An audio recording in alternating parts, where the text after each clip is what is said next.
আমার প্রিয় ত্রিপুরাবাসী সবাইকে নমস্কার, খুলুমখা। এই লকডাউনের মধ্যে প্রতিটি দিন আমাদের জন্য একটা নতুন সকাল নিয়ে আসে, কিন্তু লকডাউনের কারণে প্রতিটি দিন মনে হচ্ছে যে একইভাবে চলছে। তো তার জন্য নিজে ঘরে বসে নতুন কিছু করা, আর সেটা কিভাবে করবেন? ঘরে বসে অনেক কিছু করা যায়। নিজের আত্মীয় স্বজন পরিজন তাদেরকে ইয়াদ করা, তাদেরকে ফোন করা। এবার মনে করুন যে আপনার সবচেয়ে বাল্য বন্ধু কে ছিল, ও কোথায় আছে? তো ওই নাম্বার বের করার জন্য অনেককে আপনাকে ফোন করতে হবে। এটা একটা নতুন কিছু আপনার জন্য। এই সুযোগে প্রত্যেক ব্যক্তি তার জীবনে প্রথম যে বাল্যবন্ধু যাকে সে নিজের প্রথম বান্ধব বা বান্ধবী বানিয়েছে, ওর তাকে মনে করে তার ফোন নাম্বার কালেক্ট করে তাকে ফোন করা। কেমন আছো, কোথায় আছো? হয়তোবা কেউ ভারতে আছে, কেউ হয়তোবা আপনার সঙ্গে আপনার গ্রামেই আছে, কেউ হয়তো ভারতের বাইরেও আছে। বললেই নাম্বারটা আপনার কাছে চলে আসবে তেমন নয়। তার জন্য একটা এক্সারসাইজ করতে হবে। তো ঘরে বসে নতুন কিছু একটা করলেন। তার আগে আমি আপনাদেরকে বলেছিলাম যে আপনারা জীবন পরিচয় লিখুন, বুকস লিখুন। আজকে বলছি জীবনে প্রথম বন্ধু বা বান্ধব যে আছে তাকে খুঁজে বের করুন, তাকে ফোন করুন, তার বসে জানুন। নতুন কিছু হলো। আমি আশা করি আপনারা এই কাজটা করবেন। খুঁজে বের করুন জীবনের প্রথম বন্ধুকে। দায়িত্ব নিয়ে নিন ত্রিপুরার সমস্ত মানুষ। বের করা, কি করছে, ভালো আছে তো? এই লকডাউনের মধ্যে সে কোথায় আছে, তার ফ্যামিলি কেমন আছে, তার মা বাবা কেমন আছে। আমরা সবাই যদি এই কাজটা করতে পারি, আমরা বলি সৌহার্দ্যপূর্ণ মানসিকতা হওয়া উচিত, সবাই একত্রিত থাকা উচিত। এই তো সুযোগ, কমসে কম এক এক ব্যক্তি এক এক বন্ধুকে বের করা। এই কাজটা করুন। এটা একটা নতুন অধ্যায়। বন্ধুরা, ত্রিপুরা সরকার প্রথম 15 দিনের জন্য ইপিডিএস সিস্টেমে যারা বিপিএল, অন্তত পরিবার, প্রায়োরিটি হাউস হোল্ড, তাদের 15 দিনের জন্য রেশনিং সিস্টেম ফ্রি করে দিয়েছিল 15 ডেজ। কিন্তু তার মধ্যে দেখা গেছে যে সরকার বিভিন্ন ইপিডিএস সিস্টেম রেশন শপে মজুদ ঠিকভাবে করে নিয়েছে। আমরা বলেছি যে 1 মাসের চাইলে 1 মাসের দিয়ে দিন,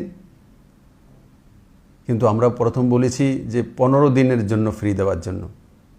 কিন্তু যখন 1 মাসের নিয়ে গেছে, তো 15 দিনের তো ফ্রি, বাকি 15 দিনের পয়সা জমা করতে হয়েছে আমার ত্রিপুরাবাসীকে। সরকার তো 15 দিনের ফ্রি ঘোষণা করেছিল, কিন্তু 30 দিনের একসঙ্গে আপনি তুলে নেওয়ার কারণে আপনাকে সেই 15 দিনের পয়সা দিতে হয়েছে 2 টাকা করে প্রতি কিলো। তো সেটার পয়সা সরকার প্রত্যেক ব্যক্তির অ্যাকাউন্টে আবার পাঠিয়ে দেবে। আর তার সঙ্গে সঙ্গে সরকার এটাও সিদ্ধান্ত করেছে, এপিএলের মধ্যে যে গরিব 50,000 ফ্যামিলি, প্রায় 50,000 ফ্যামিলি, তাদের জন্য ঠিক এইভাবেই 1 মাসের ফ্রি যে রেশনিং সিস্টেমটা রাজ্য সরকার দিয়ে দিচ্ছে। ত্রিপুরা ভবন দিল্লি, ত্রিপুরা ভবন আসাম, ত্রিপুরা ভবন কলকাতা, ওখানে আমার অনেক ভাই বন্ধু মায়ের আটকে গেছে, অথবা দিল্লিতে গিয়েছে, ওখান থেকে আসতে পারেনি।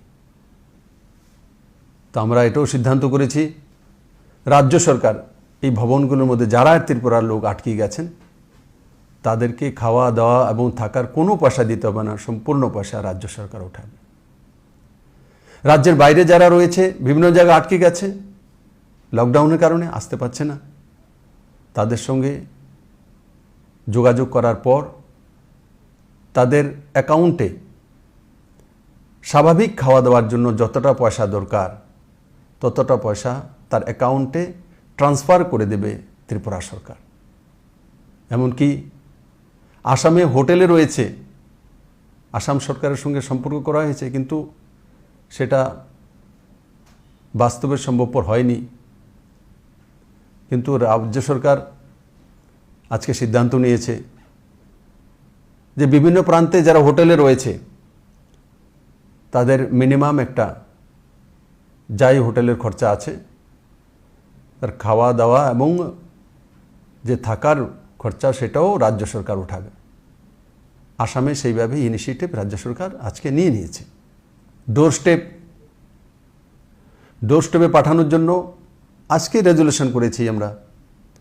এনএসএসের জওয়ানরা হোক, ভাই বোনেরা, বিভিন্ন ভলেন্টিয়ার্স, বিভিন্ন সোশ্যাল অর্গানাইজেশন, আজকে এটাও আমার কাছে ভালো লেগেছে, কিছু ক্লাব একত্রিত হয়েছে আগরতলাতে এবং এই সেবায় নিজেদের ভলেন্টিয়ারদের নিয়োজিত করার সিদ্ধান্ত নিয়েছে। এই যে চেইন, ডোর স্টেপে সবজি পৌঁছে দেওয়া, ডোর স্টেপে অন্যান্য সুবিধাগুলো পৌঁছে দেওয়া, সেগুলোর মধ্যে ওনারা কাজ করবেন। সমস্ত ত্রিপুরাবাসীকে বলবো, যারা বুজুর্গ আছেন বিশেষ করে বাড়িতে, মাসিক হয়তো একটা ওষুধ খেতে হয়, আপনাদেরকে নিতে হয়, কেউ বিপির দাবাই নিতে হয়, কেউ হয়তো বা ইনসুলিন নিতে হয়, এগুলো দৈনন্দিন লাগে। এগুলো ইআরএস সিস্টেম, আমাদের যে নাম্বারটা রয়েছে 112, তার মধ্যে আপনারা ফোন করুন, তো আপনার হোম ডেলিভারির ব্যবস্থা রাজ্য সরকারের তরফ থেকে করে দেওয়া হবে।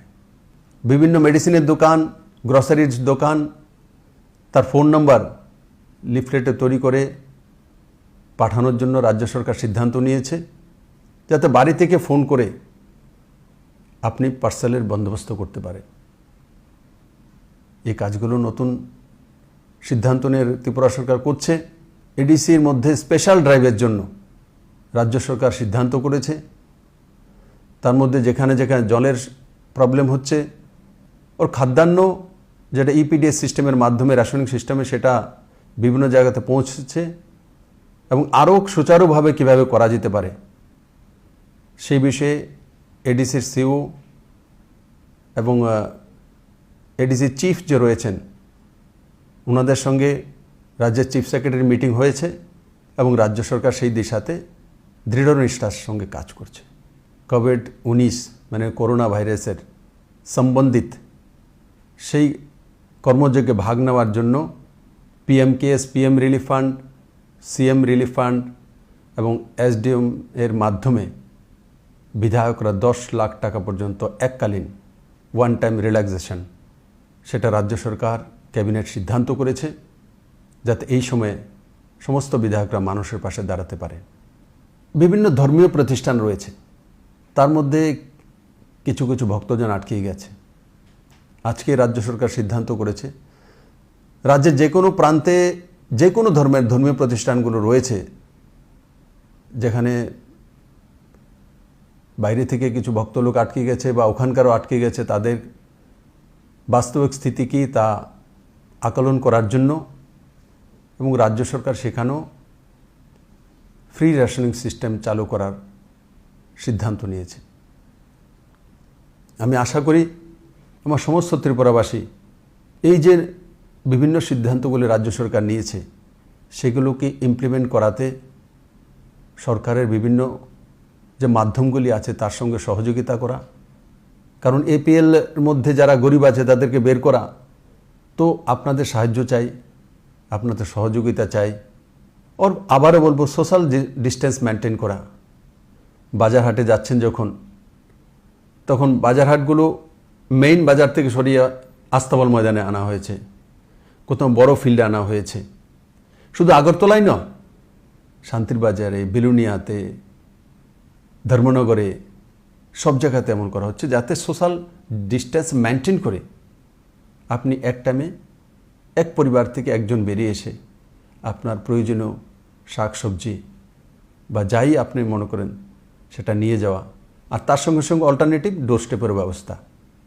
আমি বিশ্বাস করি ত্রিপুরেশ্বরী মায়ের এই পুণ্যভূমি, এই পবিত্র ভূমি, এই ভূমিতে করোনা ভাইরাস কোনো মতে আমাদেরকে আক্রান্ত করতে পারবে না, কারণ মা ত্রিপুরেশ্বরীর এই পবিত্র ভূমির মধ্যে করোনা ভাইরাস জিততে পারবেই না।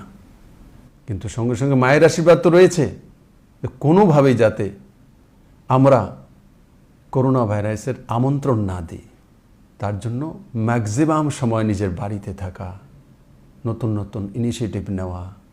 যেমন আমি মাঝে মাঝে বলছি একের পর এক কী করা, আপনারাও তো অনেক কিছু জানেন। নিজের জীবনের যেই দিকগুলি আছে সেগুলোকে সোশ্যাল মিডিয়াতে শেয়ার করুন, সুন্দর দিকগুলোকে, ওর তার মধ্যে কম্পিটিশন করুন, নতুন নতুন আইডিয়া দিন, ঘরে বসে চিন্তা করুন। আপনি যদি সরকারি কর্মচারী আছেন তো কিভাবে পারদর্শিতার সঙ্গে কাজ করতে পারবেন, কি উপায়ে। কেউ বিজনেসম্যান আছেন, আগামী 1 মাস পর আমি বিজনেস কিভাবে বাড়াবো, এই 1 মাসেতে আমার লোকসান হলো, সেটাকে ভরপাই কিভাবে করব, তার উপায় কি রাস্তা হতে পারে, দেখবেন রাস্তা বেরিয়ে আসবে আপনার কাছে। কেউ স্টুডেন্ট বাড়িতে বসে আছে, এক্সাম দিতে পারেনি 12-এর, তো তার জন্য আরও সুন্দর প্রিপারেশন নেওয়া।